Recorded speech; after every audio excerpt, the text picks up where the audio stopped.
शरिया में यह लगा कि मतभेद है, तो इस देश की संसद ने सर्वोच्च न्यायालय के निर्णय को रौंद कर शाहबानो केस में शरिया को सुप्रीम कोर्ट से ऊपर कर दिया।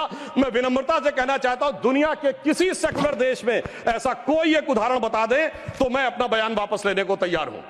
फिर उसके बाद उपरांत महोदय इतना ही नहीं हुआ, फिर प्लेसेस ऑफ वर्शिप एक्ट आया। वो कहता है कि 15 अगस्त 1947 के बाद कोई चेंज नहीं होगा, ठीक है, मगर महोदय फिर वक्फ बोर्ड एक्ट आया जो यह कहता है कि कोई समय सीमा नहीं रहेगी। और सूरत नगर निगम पे दावा किस बात पे है कि मुगलों के जमाने में वो सराय थी। तिरुचिरापल्ली के तिरुचुनेरी मंदिर पे इस बात पे है कि अरकाट के नवाब ने दे दिया था। यानी 200 साल 300 साल पहले के सरकारों के वो फरमान जो कि सरकारें किस हिसाब से मानती थी। फिर कम्युनल वायलेंस बिल आया। अब मैं सिर्फ संक्षेप में 10 बिंदु बोलना चाहता हूं। जो लोग आज कहते हैं इस संविधान में उन्होंने क्या किया, मदरसा बोर्ड आया, मुस्लिम पर्सनल लॉ बोर्ड, इन सबको संवैधानिक मान्यता, संवैधानिक संरक्षण प्राप्त है।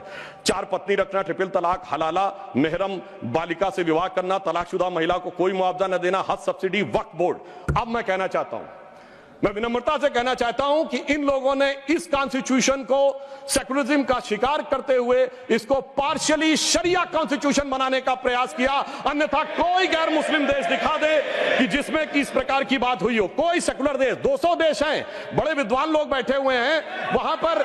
मैं बताना चाहता हूं, कोई उदाहरण बताइएगा जिस स्टेट में सुप्रीम कोर्ट से ऊपर शरिया हो। अब मैं बताना चाहता हूं, बड़े विद्वान लोग उधर बैठे हुए हैं, मुझे कोई जरूरत नहीं है 200 में सिर्फ 4 सेकुलर देश बताइएगा, मैं अपना बयान वापस ले लूंगा जहां शरिया सर्वोच्च न्यायालय से ऊपर हो। और मैं ये भी बताना चाहता हूं, इतना ही नहीं था सर, संविधान का अपमान आप लोगों ने किया। और मैं कहना चाहता हूं, जो लोग मनुस्मृति की बात करते हैं उन्होंने इसको मौलवी स्क्रिप्ट बनाने का प्रयास किया भारत के संविधान को। यह अपने आप में शर्मनाक बात है। शर्म उस समय आनी चाहिए थी जब इस तरह के परिवर्तन कर रहे थे। और मैं एक और बात कहना चाहता हूं, सभापति महोदय, टेक्निकल बात कह रहा हूं, मेरी बात गलत लगेगी तो मैं अपने बयान वापस ले लूंगा। सुनिए सर, वक्फ बोर्ड एक्ट में मुगलों के जमाने का फरमान को कॉन्स्टिट्यूशनल मान्यता प्राप्त है।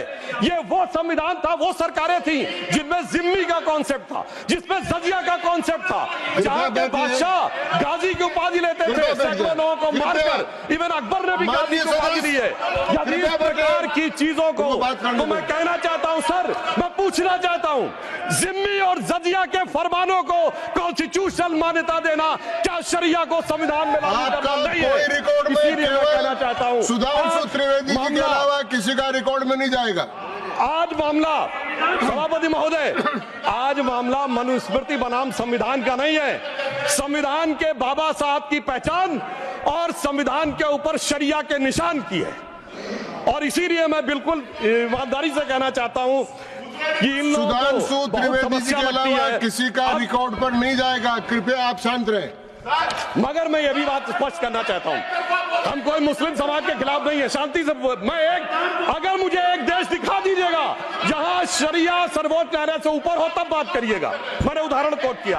अब मैं बताना चाहता हूं महोदय, हम मुस्लिम समाज के खिलाफ नहीं है। आज ही उस्ताद जाकिर हुसैन का देहांत हुआ है, उन्हें पद्म भूषण दिया, अटल जी की सरकार ने पद्म विभूषण दिया, मोदी जी की सरकार ने 2023 में।